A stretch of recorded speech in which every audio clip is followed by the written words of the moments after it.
Hello guys, welcome back to SWS Boxing. Delighted to be joined with Ollie Cooper.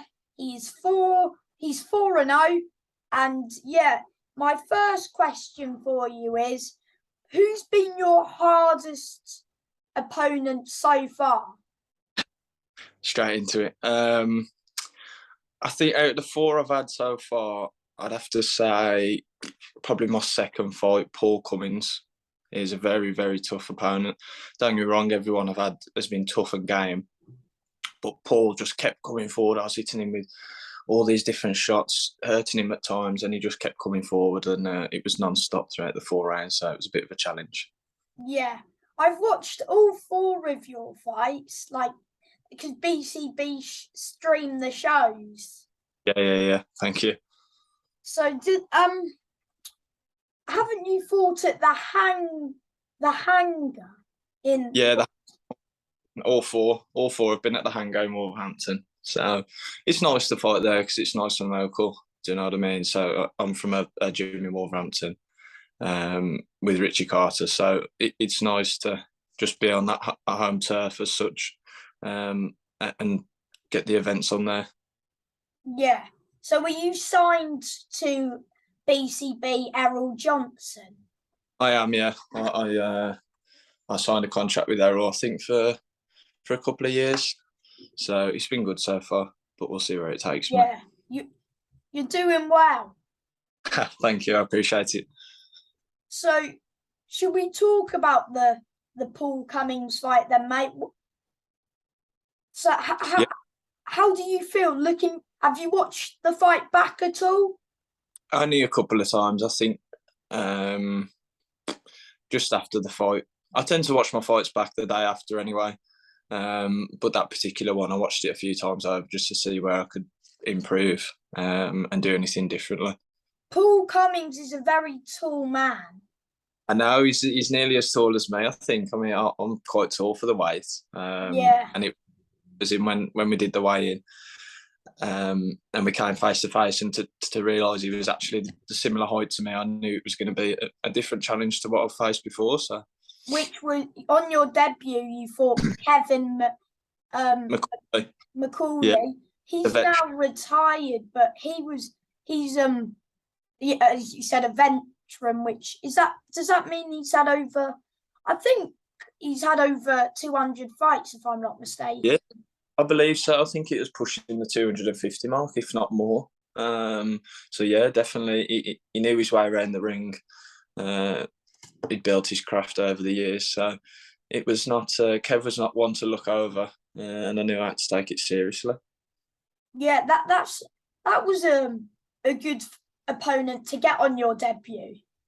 Yeah, definitely. Like I say, he knew his way around the ring, so it was a case of, with it being my debut, I was just trying to learn what was going on in the pro game, not throwing everything into.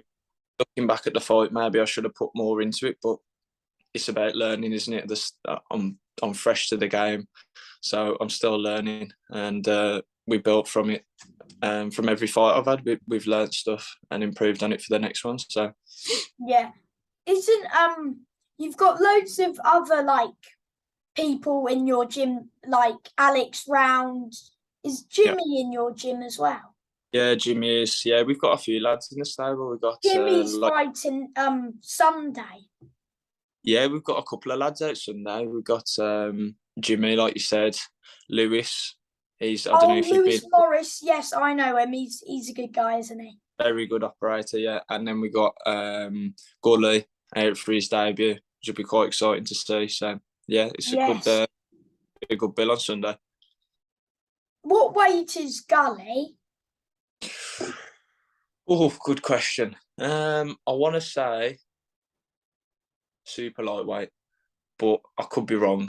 He might be lighter, he might be a bit heavier, but that's what I want to go off, and I think I might be right, but like I say, I could be wrong.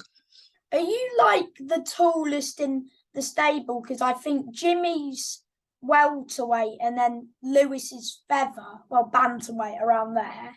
Yeah, we've got Andy Owen as well. That's another lad in our stable. Yes, mate. He's fighting. he's got a fight date soon. Yeah, again at the hangar. They got another date at the hangar, and he's out. But to go back to your question, I am the tallest in the stable, yeah. But Andy's not too far behind. But like you say, we have got the smaller lads as well, so we've got a nice variety of weights and sizes in the gym, so that's good. So do you spar Andy out of them all because he's more like your size, more of your weight? I have sparred Andy in the past when we're sort of doing in-house sparring. But in terms of when I'm in camp, Rich brings lads in from other gyms, some elite fighters, to spar with rather than doing it in the gym, which is good because obviously you get to learn all the different styles. Me, I get to watch Andy every week. Do you know what I mean? Training, so I know how he operates. I know the style he boxes. So for Rich to bring in those different sparring partners throughout the camp is good. To keep me switched on, really. Yeah, and you've got like Alex Round, who's around your way as well. Yeah, he's similar. I think Did you watch my interview with Alex Round? I caught a bit of it. I did catch a bit of it. And you asked him if he'd ever fight me, and I caught that bit, which is quite funny. But yeah, he's a good lad. Alex is, like I said, he's the same as me, 4-0, I believe. I think he is 5-0, yeah. 4-0, something like that. So he's doing well for himself. But yeah, like you say, he's a similar weight, so we jump in sometimes, and even if it's just a technical spar, the sparring in house doesn't have to be always. Would you fight him though, like for a Midlands title? I knew this was coming. I knew you were going to ask this. And the answer is no. I wouldn't fight Alex. He's like I say, he's a gym mate of mine. And if it was a case for a title, then I'd have to just push it aside and say, look, you can have that. I have no interest in fighting him because we get on as well as friends, as well as just being gym mates. So yeah, I just wish. You just want each other to. You don't want to fight each other because you're friends and you both want to. Of course, you both want to be like in this title picture soon, but you don't want to fight each other, which is fair. No, you're exactly right, mate. Yeah. We just want to see each other progress and climb to the top of the ladder. So, yeah, fighting each other would sort of take that out of the picture. Yeah. But in your spars, are they good spars, like Clay's? Yeah, definitely. We both bring different things to the table, so we can both learn off each other. Like I mentioned before, the technical sparring. It's more of a case of just gaining more knowledge and skills from each other rather than just beating each other up for 4 or 5 rounds. So yeah, it's good. Have you been training, or because before you said forgot what you said, but you said you're not fighting until the new year? Yeah, so I can't remember when my last fight was. It was early on in the year. I think it was May. Was it May? Yeah. So from May, I had a bit of time off, a bit of time to myself. And I must admit, I've been doing no training in terms of the boxing gym. I've been going to my gym where I do my strength and conditioning. I've been going there from time to time, but nothing in terms of the boxing. I've been doing no training whatsoever. Went back Monday. And like I said to you previously, it would tough couple of months, November, December, get back up to that peak fitness, and then jump camp in the new year and then get a fight date. Do you think you'll start to try and push for 6 rounds now? Most definitely. I want my next fight to be a 6-rounder because I need to progress. Don't get me wrong, I'm still young, but I need to move forward with the sport. The time waits for no man, so I've just got to keep pushing forward and try and build the reins up as we go along. Yeah, because you've been in there with 4 tough men, which arguably are the best journeymen at your weight. Most definitely, and in the area. He's on a bit of a winning streak. I know he's loving it at the minute, isn't he? I think it's his last year of boxing, isn't it? So he's going for it a bit. Fair play to him. But yeah, again, a very tough game opponent. But I managed to deal with him in the correct way. So, and yeah, it was good to fight him. Yeah. So you fought him, Paul Cummings, Kevin, and who was the other one? Josh Cook. Oh, Josh Cook, that's it. No offense to Josh, he's more like, wouldn't say, he's more defensive. Yep. Yeah, definitely. And with Josh as well, he's a lot more technical with his boxing. He'll want to box you rather than, these journeymen such as Kev and Poochie, that they'll just tuck up for 4 rounds. You'll get your shots off. And like you said, they'll just last. But with Josh, it was more of a case of I had to figure him out, move around, and pick him off when I could. Because like you say, he's very defensive and very technical. So. Do you think that if it was 6 rounds, that you could have stopped any of the opponents? Good question. I think in terms of, like I say, Paul, very hard bloke. You need some serious power to put that man away. But I think over a longer distance, it would be more of a case of making them give in as opposed to just KOing them. Because with me, you could stop them on their feet, though. Yeah, exactly. I'm everywhere. Like, I reckon that you could have stopped Josh Cook. If it was over 6-8 rounds, easily. Yeah, definitely. No offense to him, though, because he's a good... No, he's a very... Yeah. And like I say, over that longer distance, I think I was just too much for him to handle. But we went back to the gym. Me and Rich sat there and we discussed what I could have done differently in that fight. I think I rushed my work a bit too much that night. So if I went into it with a different mindset, then maybe I could have got him out in the 4, but it was all... It's all a learning experience and you keep moving forward. Exactly. What fight do you think that you've performed your best in so far? I'd have to say either my last 2, again against Josh, or even though there was things to work on in the Josh fight, I still think that was one of my best performances. And against Poochie, both different styles of men, and I was able to adapt to them both and deal with them in the correct way. So do you think you're getting better as you move on in your career? Do you think you're getting better? Yeah, most definitely. I think I'm getting better every time I'm out, because I'm never... I'll say this to everyone I speak to regarding my performance. I'll never be happy. There'll be always things I can pick out and I can improve on. What happens if you knock them out in 5 seconds? Then we'd have to go back and I'd still manage to pick something out, I reckon. But most definitely, I'm just improving every time I'm out. So I'm only going to get better, which is good. Yeah. So what was I going to say? 6 rounds. Do you think that benefits you, the longer rounds in the fight?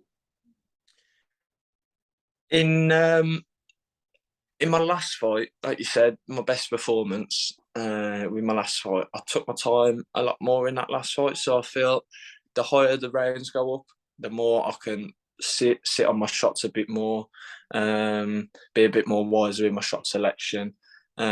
So it's just a case of, I believe personally that the more rounds it goes on, I'll just grow in confidence. So yeah, definitely if it was a bigger fight, then yeah, it would definitely go in my favour. Are you a big ticket seller?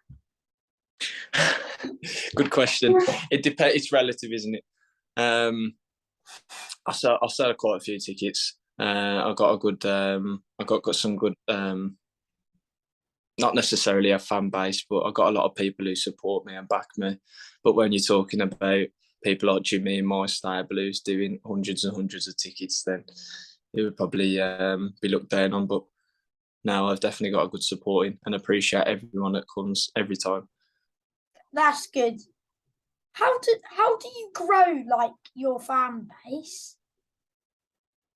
Oh, another good question. Just like people turn into the stream, because before your debut, no offense, I didn't never seen you fight, because yeah, definitely. No, I get where you're coming from. Not a lot of people do. I tuned in just to watch a good bit of boxing, because there was Lewis and then Jimmy, and I just watched it from the start because I thought it would be a good night of boxing. So I watched it and I thought you did a good job. You saw this brilliant talent and you thought, oh, that boy's going places. I know that's what you thought deep down. Yes, it is, mate. Do you think you would push on for a Midlands title at the end of the year? Not the end of the year, the end of next year, I mean. Yeah. It's definitely something we're going to look at because we want to build up that, like I said to you earlier, we want to climb up that ladder and build up that profile. So a Midlands title is definitely something we're considering. Just take your time, though, because you just need to get these fights in. Maybe one 50-50 and then a title. Yep, definitely. I've said before that I just want to, no disrespect to who I fought, but I want to fight someone who wants to come and win as well, as a more competitive fight, because I believe my talents will show even more. Also, if you're in a 50-50, you would get bigger ticket prices because it's like it's a better fight for the fans. Exactly. And if you beat up, like, if you go 10-0 with just journeyman beating, and if you just lose one, you get more credit for losing to a 50-50 than fighting journeyman for 10 fights. You know what I mean? Yeah, 100%. I'd rather go down that route because, again, I can show who I really am. And if people will come to win, that's when I'll start putting people away, because that's when they'll start making mistakes and I'll jump on it straight away. And again, I'll just put people away when they come to fight me and come to win. So and the shot will come eventually. Exactly. It's just, again, like you said, got to take the time. I'm still new to the game. I'm still young. We've got plenty of time behind us. You only turned pro last year. Exactly. I had my debut a year ago at the start of this month, I believe. 1st of October. Could be wrong. I think it was around this time last year. Yeah, so we'll see. So you're still new in the game, really? Yeah, definitely. Especially with only four fights under my belt. I'm still a young pup. I've still got plenty more learning to do. So we'll see where it takes me. Yeah. What was just ours. And my last question for you is, do you have any advice for someone who wants to be a boxer? In the professional game or just in general? Well, professional. In the professional game. That's a good question. I think it's the same with me. Just take your time, especially if you're a young lad. Just take your time. There's no rush in life. You don't have to rush anything. And make sure you're prepared just to go into that professional game, because if you're coming from the amateurs, it's a whole different ball game to what the pros is a whole different ball game to the amateurs. That's what I think I learned in my first fight. I sort of went in there with a bit more of an amateur style, and it just didn't feel right. So there's a big transition between the amateurs and the pros. So just make sure you're ready to jump into the. And do you want to shout out like anyone who's helped you in your career? Oh, definitely. I mean, we could be here for another 20 minutes if I shouted at everyone that's helped me in my career. But no, like I said to you previously, I appreciate all the people that come to my fights, come and watch me fight, my coaches, everyone at the gym that helps me out, my sponsors and my gym mates, my friends, my family, everyone that's sort of got behind me in the career that I've had so far. And I just hope they'll stay behind me and gain more of a sort of a following, because I'm destined for the stars. Like I said earlier, I'm only going to do big things in this sport. So no, it would definitely be worth tuning in and seeing me. Yeah. Keep working hard, mate, and good luck in your career. Just keep going. Nice one. I appreciate it. Thank you. Bye, mate. Bye. See you later. Take care.